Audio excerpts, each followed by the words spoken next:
Maya Collins pressed her face against the small window of the transport ship and watched Earth grow larger below her. The blue and white planet looked peaceful from space, nothing like the burning worlds she had seen during the war. Her hands gripped the armrests of her seat, knuckles white with tension. The ship shuddered as it entered the atmosphere. Maya's body went rigid. Her heart pounded and sweat broke out on her forehead. The feeling reminded her too much of combat drops when their ships would shake under enemy fire as they tried to land on hostile planets. "First time back to Earth?" asked the woman sitting next to her. She was middle-aged with kind eyes and a soft voice. Maya nodded but did not speak. She had learned during the war that talking to strangers could be dangerous. Information could get you killed or worse. The woman seemed to understand that Maya did not want to chat and turned back to her tablet. The transport landed at Luna Station with a soft bump. Maya grabbed her military duffel bag from the overhead compartment. Everything she owned fit in that one bag. 3 years ago, when she was 13, she had owned a room full of toys, books, and clothes on the mining colony where her parents worked. Now she had 2 sets of civilian clothes, some underwear, a toothbrush, and the dog tags she wore around her neck. Maya walked through the station's busy corridors. Families hugged their returning relatives. Children ran around laughing. Normal. People living normal lives. She felt like she was watching them through thick glass, like they were in a different world from her. At the departure gate for Earth, Maya showed her papers to the official. The man looked at her age and then at her military travel documents. His eyebrows went up. "You served in the Centauri War?" he asked. "You're just a kid." "I'm 16 now," Maya said. Her voice sounded flat and hard. The official stamped her papers quickly and waved her through. Maya could feel him watching her as she walked away. She was used to that look. Adults always seemed surprised when they learned what she had done during the war. The flight to Earth took 6 hours. Maya did not sleep. She had not slept well in 3 years. Every time she closed her eyes, she saw the faces of the people who had died. She saw the red sky of Kepler 442b when the Zephyrian ships had come. She saw her parents running toward the evacuation shuttle, and then she saw the explosion that had torn them apart. Maya's new legal guardian, her Aunt Lisa, met her at Denver Spaceport. Lisa was her mother's sister, but Maya had only met her twice before the war. Lisa smiled too much and talked too fast, like she was nervous. "Oh, Maya, you've grown so tall," Lisa said, pulling her into a hug. Maya's body went stiff. She did not like being touched anymore. Lisa seemed to notice and let go quickly. They drove through the city in Lisa's small car. Maya stared out the window at the buildings and streets.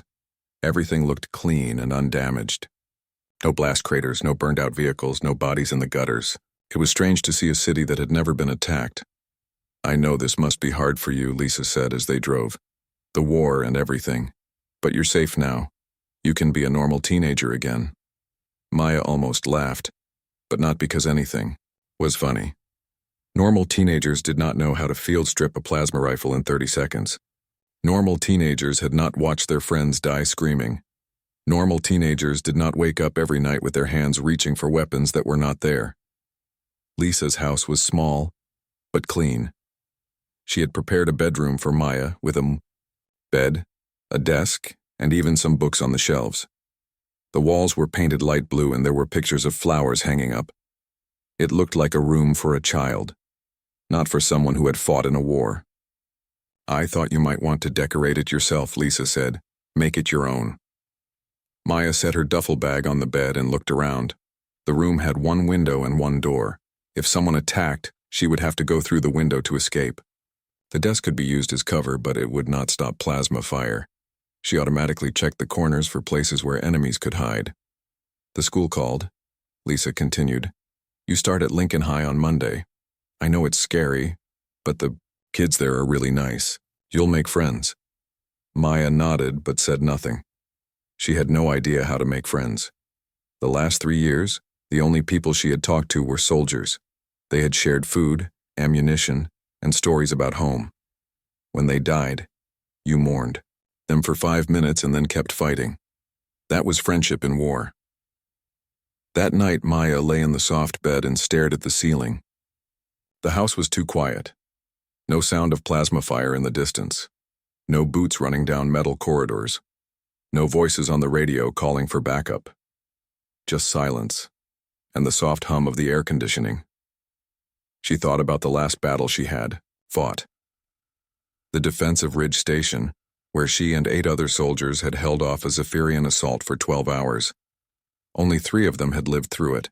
Command had given them medals afterward, but Maya remembered the weight of her dead friends more than the weight of the medal. Maya closed her eyes and tried to sleep. Tomorrow she would start her new life as a normal teenager. She would go to school and pretend that she cared about homework and tests. She would pretend that the biggest problem in her life was what to wear or who to sit with at lunch. But Maya knew the truth. She was not normal. She would never be normal. The war had changed her in ways that could not be undone. She was a killer, who had learned to survive when everyone else had died. Now she had to learn how to live in a world that had no idea what she had become. Monday morning came too fast. Maya stood in front of the mirror in her new bedroom trying to look like a normal teenager. Lisa had bought her jeans and a plain t-shirt, clothes that were supposed to help her fit in, but Maya felt like she was wearing a costume. The walk to Lincoln High School took 15 minutes. Maya counted the number of places where enemies could hide. Behind the parked cars, in the alley between the buildings, on the rooftops. Her eyes moved constantly, scanning for threats that were not there. The school was huge and loud. Students filled the hallways, talking and laughing. Maya pressed her back against the wall and tried to stay out of their way. Too many people meant too many variables. In combat, crowds were dangerous because you could not track everyone at once. Maya's first class was history with Mr. Peterson. She sat in the back corner where she could see the whole room. The other students looked so young, even though most of them were her age. They worried about things like homework and who was dating who. Maya listened to a girl named Emma complain about her math test while she painted her fingernails. "Miss Collins?" Mr. Peterson called her name. "Would you like to introduce yourself to the class?" Maya stood up slowly. 16 pairs of eyes looked at her. She felt exposed, like she was standing in an open field with sniper rifles aimed at her. "I'm Maya," she said. Her voice was quiet and hard. "I just moved here from off-world." "That's exciting," Mr. Peterson said with a smile. "Were you part of the colonial program?" Maya nodded. She did not want to explain about the war. Not yet. The morning passed slowly. Maya moved from class to class like a ghost. Teachers introduced her as the new student from the colonies. Students whispered behind her back about how strange she was. Maya heard pieces of their conversations. "She's so weird. Did you see how she sits? Like she's ready to run. Why does she keep looking at the doors?" At lunch, Maya sat alone at a table in the corner of the cafeteria. She ate quickly, the way soldiers ate when they might have to grab their weapons at any second. The food was good, better than military rations, but Maya barely tasted it. A girl with brown hair and a friendly smile walked over to her table. Maya's muscles tensed. In the war, when strangers approached you, it usually meant trouble. "Hi, I'm Beth Martinez," the girl said. "You're Maya, right? The new girl?" Maya nodded but did not speak. "Mind if I sit?" Beth asked. She was already pulling out a chair before Maya could answer. Beth sat down and opened her lunch bag. She pulled out a sandwich and chips and started eating. Maya watched her carefully. Beth seemed harmless, but Maya had learned not to trust appearances. "So what was it like?" Beth asked between bites of her sandwich. "Living on another planet?" Maya thought about how to answer. She could not tell Beth about watching her parents die. She could not explain about the months she had spent hiding in burned-out buildings, eating whatever she could find. She could not describe the feeling of killing her first Zephyrian soldier. "It was different," Maya said finally. "I bet it was exciting," Beth continued. "All those stars and alien worlds. Did you see any real aliens?"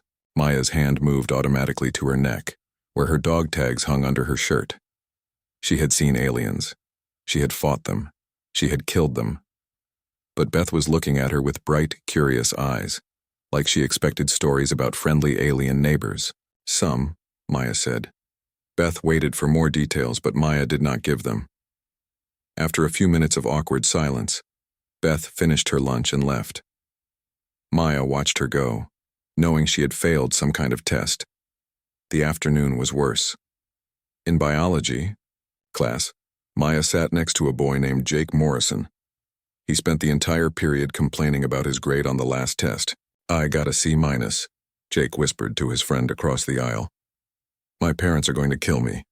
This is going to ruin my chances of getting into a good college." Maya wanted to tell him that there were worse things than bad grades. She wanted to explain that being alive to take a test was something to be grateful for, but she kept quiet and stared at her textbook. During gym class, the teacher made them play dodgeball.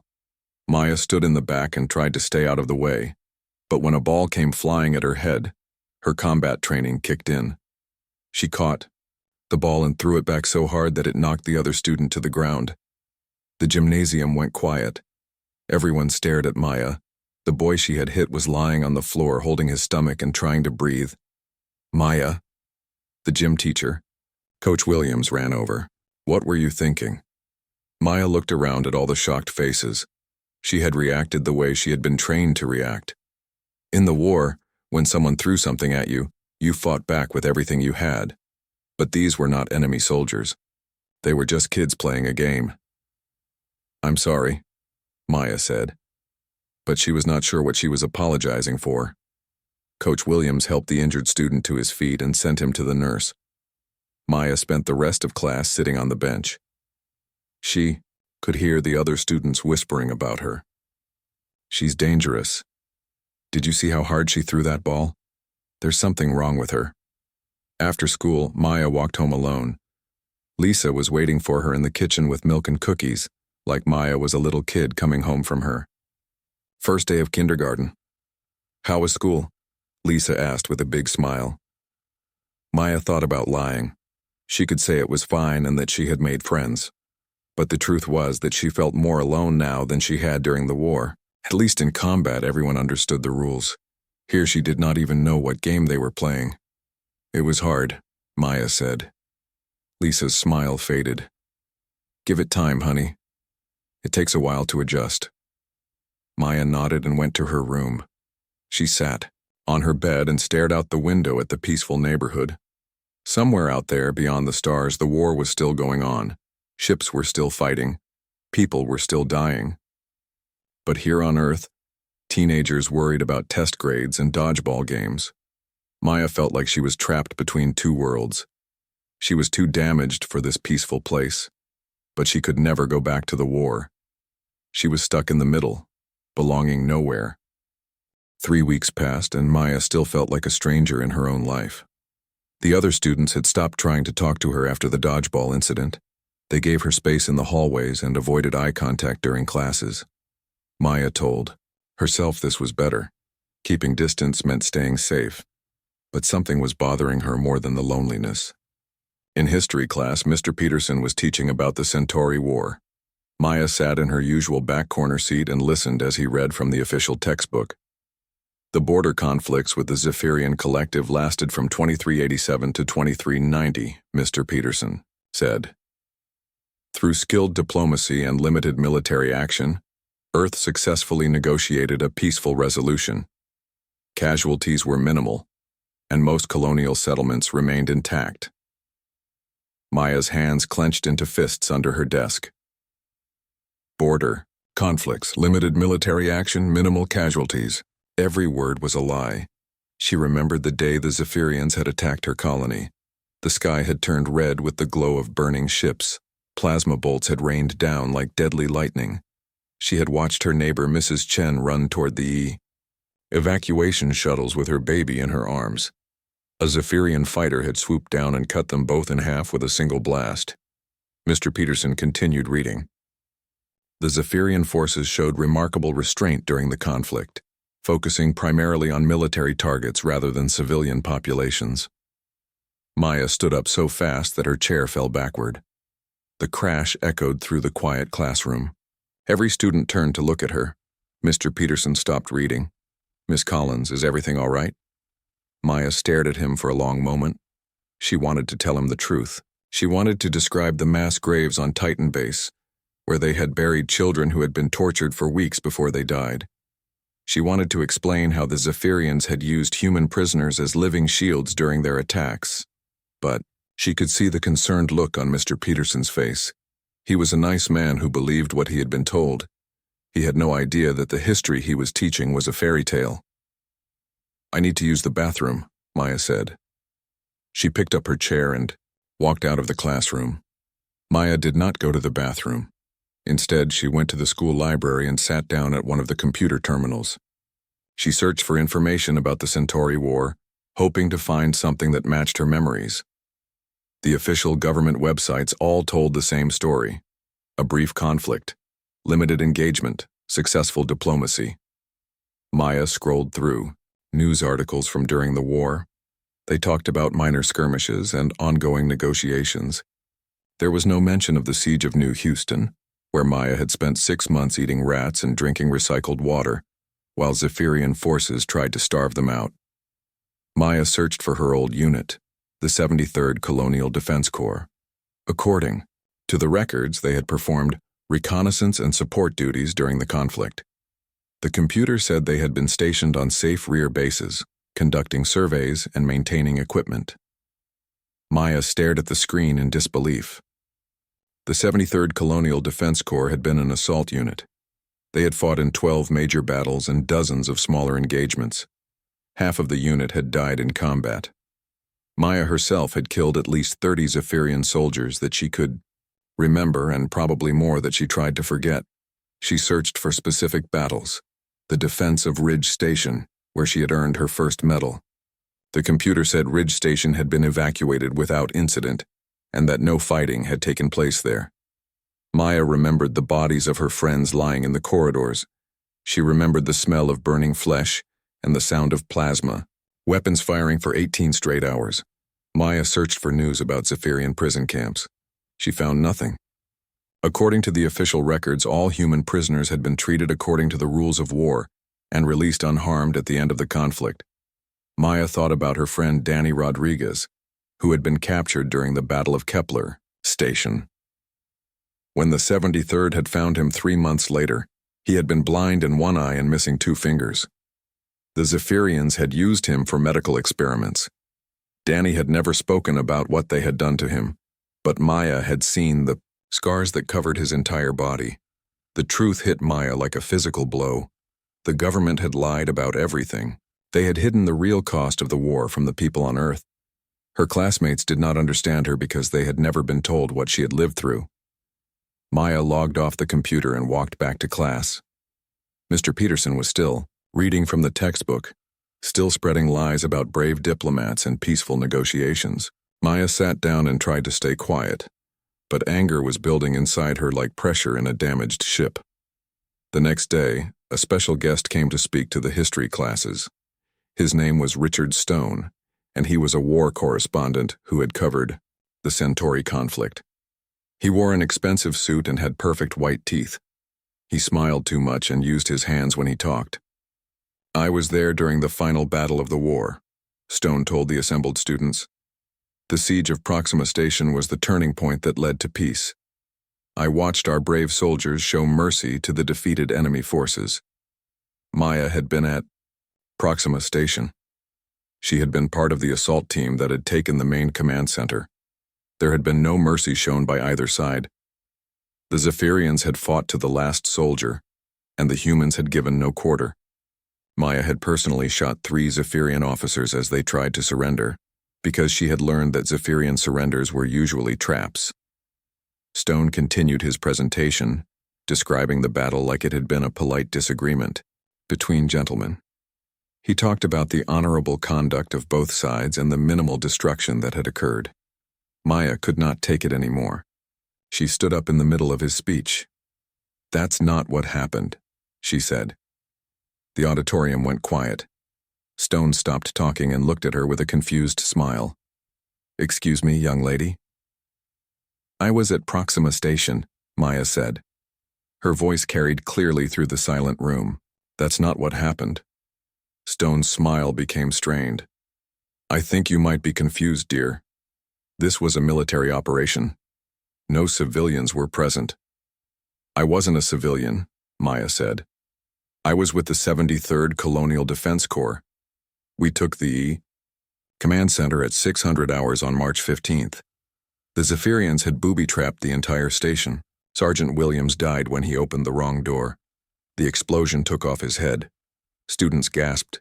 Teachers looked shocked. Stone's face had gone pale. We found the human prisoners in the lower levels, Maya continued. 63 people. Most of them were dead. The ones who were still alive begged us to kill them. The Zephyrians had been using them for experiments, cutting them open while they were still conscious. Taking pieces. That's enough, Mr. Peterson said, standing up. Maya, please sit down. But Maya was not finished. 3 years of silence had built up inside her like a dam, and now it was breaking apart. There was no mercy at Proxima Station, she said.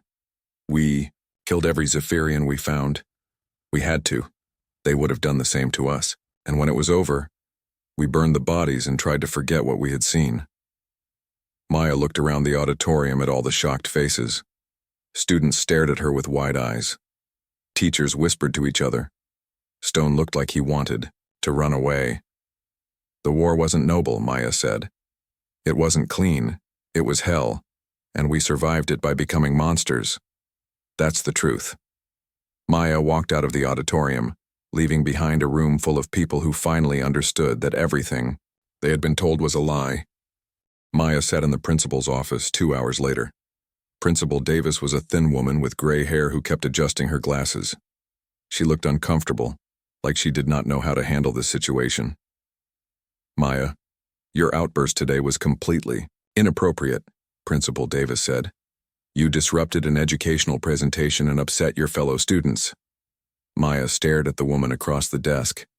She wondered if Principal Davis really believed the lies, or if she was just following orders to keep the truth hidden. Mr. Stone was lying, Maya said simply. Mr. Stone is a respected journalist who risked his life to bring us news from the war zones, Principal Davis replied. I don't think it's fair for you to question his integrity. Maya almost laughed. Stone had never been closer to real combat than a press briefing room on a safe base. She had seen his type before during the war. They would show up after the fighting was over, take some pictures, and then write stories about heroic soldiers and noble causes. I'm going to have to suspend you for 3 days, Principal Davis continued. And I'm recommending that you see the school counselor when you return. Maya nodded. She had expected this. Truth was always punished when it made people uncomfortable. That evening, Maya sat in her room and stared out the window. Lisa had tried to talk to her about what happened, but Maya had not said much. How could she explain that she lived in a world built on lies? 3 days later, Maya returned to school. The other students looked at her differently now. Some seemed afraid of her. Others watched her with curious eyes, like she was a dangerous animal in a zoo. Maya preferred the fear. Fear meant they would leave her alone. Her first appointment was with Mrs. Grant, the school counselor. Mrs. Grant was a middle-aged woman with a kind face and a soft voice. Her office was decorated with motivational posters and pictures of cute animals. Maya, I want you to know that this is a safe space, Mrs. Grant said. You can tell me anything. Maya sat in the chair across from Mrs. Grant's desk and said nothing. I understand you've been through some difficult experiences, Mrs. Grant continued. War can be traumatic, even for civilians who were evacuated to safety. I wasn't evacuated to safety, Maya said. Mrs. Grant looked at her file. According to your records, you were transported to a refugee center on Titan Base. Titan Base wasn't a refugee center, Maya said. It was a military fortress, and it was under siege for 8 months. Mrs. Grant frowned. Maya, I think you might be remembering things differently than they actually happened. Sometimes trauma can make our memories unreliable. Maya stood up and walked to the door. There was no point in trying to explain. Mrs. Grant would never believe her because the truth did not match the official story. Where are you going? Mrs. Grant asked. Back to class, Maya said. This is a waste of time. Maya went through the motions of attending school for the next 2 weeks. She sat through classes where teachers taught sanitized versions of recent history. She ate lunch alone while other students whispered about her.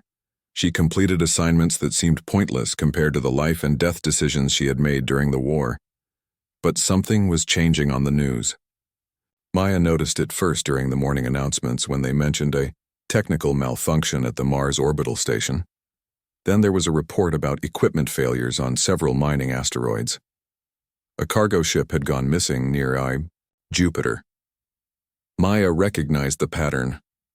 During the war, the Zephyrians had always started their attacks by sabotaging infrastructure.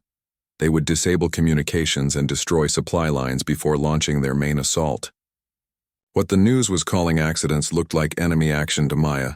She tried to tell Lisa about her concerns, but her aunt just patted her on the shoulder and said she was worrying too much. "The war is over, honey," Lisa said. "We're safe now." Maya wanted to explain that wars did not end just because politicians signed papers. The Zephyrians were patient. They planned their moves carefully. If they were really defeated, why were Earth's defense systems failing one by one? But no one wanted to hear what Maya had to say. The adults had decided that peace was more comfortable than vigilance. Maya started paying closer attention to the news reports. She watched for patterns that others might miss. A research station went dark near Pluto. 2 patrol ships failed to report in from the outer rim.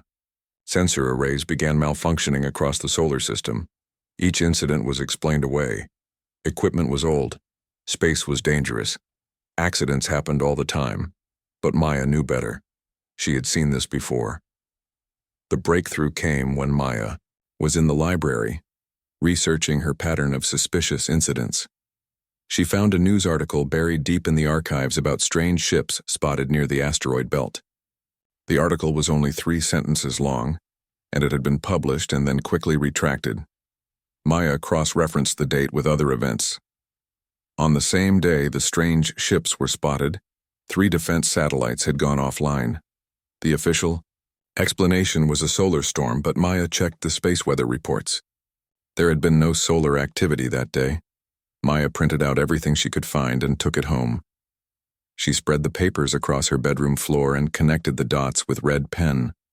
The pattern was clear to anyone who knew how to look.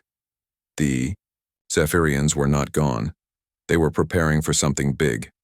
Maya tried one more time to warn the adults. She brought her research to Principal Davis, then to the local police, then to the military recruitment office downtown. Everyone looked at her papers politely and then told her not to worry. They said she was seeing threats that were not there. "You've been through a lot," the recruiting sergeant told her. "Sometimes combat veterans imagine dangers where none exist. It's called hypervigilance." Maya left the recruitment office feeling more alone than ever. She was the only person who could see what was coming, and no one would listen to her warnings. That night, Maya sat on her bed and cleaned the plasma pistol she had hidden in her duffel bag. She had kept it as a souvenir. But now she realized it might be more than that. If the Zephyrians were really coming back, Earth was not ready. The military believed their own lies about the war being over. The civilians had no idea what they were facing. Maya looked out her window at the peaceful neighborhood. Children rode bicycles on the sidewalks. Families barbecued in their backyards. Normal people living normal lives, with no idea that death was creeping toward them through the darkness of space. Maya had tried to be a normal teenager. She had tried to fit in and forget about the war, but the war was not finished with her, yet. And maybe when the time came, she would be the only one ready to fight back. Maya was in chemistry class when the alarm started screaming. The sound cut through her thoughts like a knife, triggering memories of combat alerts on distant battlefields. Around her, students looked confused and annoyed. They thought it was another fire drill. Maya knew better. She had heard that exact alarm pattern before during the siege of Titan Base. It was not a drill.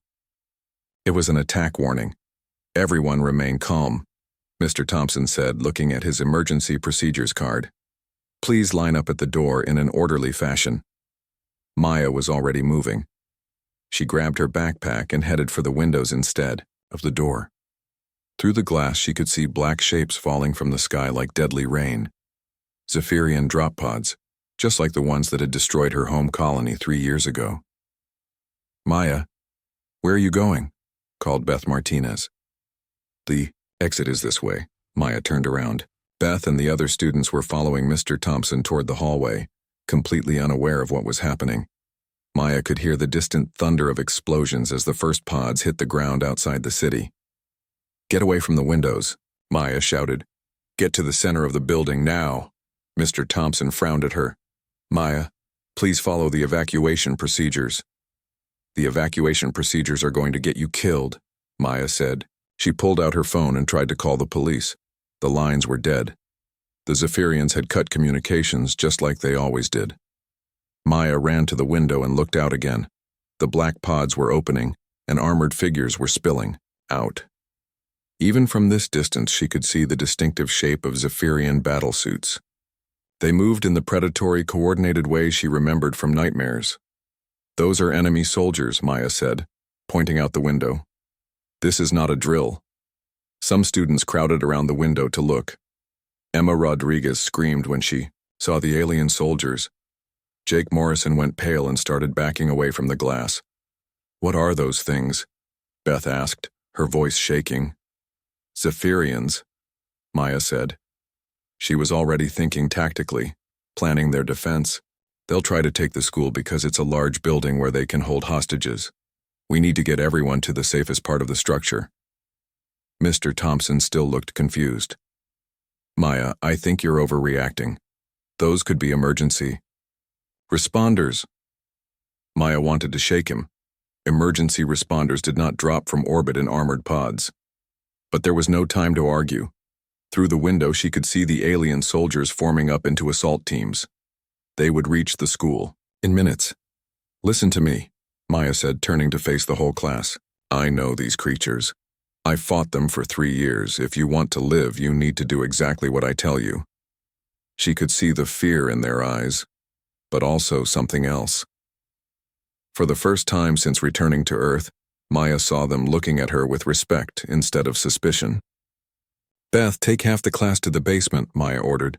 "Stay away from windows and doors. Barricade yourselves in the storage room near the boiler. It has thick walls." "What about you?" Beth asked. "I'm going to slow them down," Maya said. She opened her backpack and pulled out the plasma pistol she had been carrying for weeks. Several students gasped when they saw the weapon. "You have a gun?" Mr. Thompson said. "I have a weapon designed to kill Zephyrians," Maya corrected. "And right now that makes me the most valuable person in this building." Maya could hear gunfire, starting outside.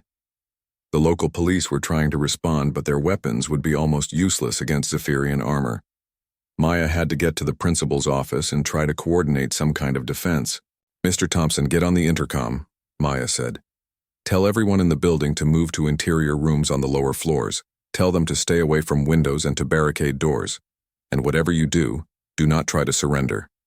Zephyrians, do not take prisoners alive." Maya ran through the hallways, checking classrooms as she went.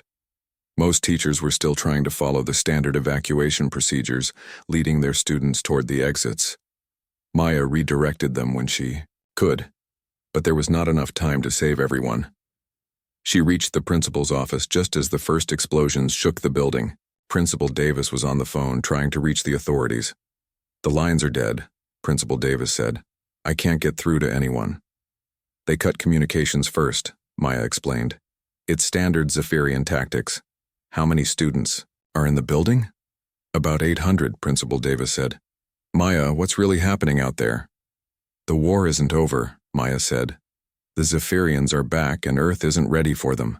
Through the office windows, Maya could see alien soldiers reaching the school parking lot. They moved with the deadly efficiency she remembered. Some carried plasma rifles. Others had the heavy weapons that could cut through reinforced walls. Maya checked her pistol. She had one full charge pack, enough for maybe 20 shots. Against a full Zephyrian assault team, it would not be nearly enough, but it was better than nothing. "Principal Davis, get on the intercom," Maya said. "Tell everyone to move to the gymnasium. It's the most defensible space we have." As Principal Davis made the announcement, Maya positioned herself at the main entrance. She could hear the sound of plasma cutters working on the reinforced doors. The Zephyrians would be through in minutes. Maya thought about the last 3 years. She had tried to forget the war and become a normal teenager. She had wanted to fit in with her classmates and live a peaceful life. But peace had been an illusion. The war had followed her home. The doors exploded inward in a shower of sparks and molten metal. 3 Zephyrian soldiers stepped through the smoke, their weapons raised. Maya took careful aim and fired. Her first shot punched through the lead soldier's chest armor, dropping him instantly. The other 2 scattered for cover, but Maya was already moving. She rolled behind the reception desk as plasma bolts seared the air where she had been standing. Maya's military training took over completely. She was no longer a confused teenager trying to fit in at high school. She was a veteran soldier defending her territory against an enemy she knew how to kill. "Come on," she whispered to herself, listening to the aliens communicating in their harsh language. "Let's finish what we started." Behind her, she could hear students and teachers moving toward the gymnasium. Some of them would survive this day because of her actions. Maya had finally found her purpose again. She was not a normal teenager, and she never would be. But that was exactly what these people needed her to be. Maya Collins had survived the war once. Now she would make sure her classmates survived it too.